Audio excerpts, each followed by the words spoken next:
এবার জাতীয় সড়কের মাঝে ঘটল টায়ার ফেটে দুর্ঘটনা, যার ফলে রীতিমতো আতঙ্ক ছড়ায় এলাকায়। রবিবার সকালে গোপাল মাঠের জাতীয় সড়কের মাঝে ঘটল এই দুর্ঘটনাটি, যার ফলে সাময়িকের জন্য যান চলাচল ব্যাহত হয়। তবে এই টায়ার ফাটার ফলে কোনো হতাহতের খবর নেই। ঘটনা প্রসঙ্গে জানা যায়, একটি মালবাহী পিকআপ ভ্যান দুর্গাপুর থেকে আসানসোলের দিকে যাচ্ছিল এবং তখনই গোপাল মাঠের কাছে ১৯ নম্বর জাতীয় সড়কে টায়ার ফেটে তার নিয়ন্ত্রণ হারিয়ে ফেলে এবং যার ফলে গাড়িটি মাঝ রাস্তায় চলে যায়। তবে সৌভাগ্যবশত সেই সময় কোনো বড় গাড়ি না আসায় বড় কোনো দুর্ঘটনা ঘটেনি।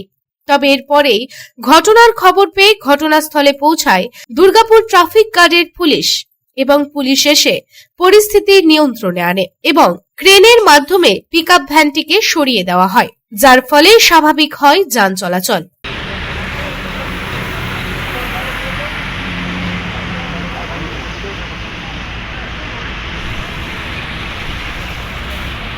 দুর্গাপুর থেকে সাধন রোজের রিপোর্ট, পাবলিক টাইমস। রানীগঞ্জ শহরের এনএসবি রোডে অবস্থিত সুসজ্জিত এবং মনোরম পরিবেশে অতিথিদের পরিষেবার জন্য তৈরি অতিথি in hotel and restaurant. Hotel অতিথি ইন পরিষেবায় থাকছে অত্যাধুনিক সুবিধাযুক্ত এসি রুম। অতিথি ইনে পকেট ফ্রেন্ডলিতে আপনি পাবেন single and double bedroom. Festival সিজনে থাকছে স্পেশাল ডিসকাউন্ট। তাই উৎসবে অনুষ্ঠানের যে কোনো দিন পাশেই পাবেন হোটেল অতিথি in, metro plaza, NSB road, Raniganj, Muthoot finance building.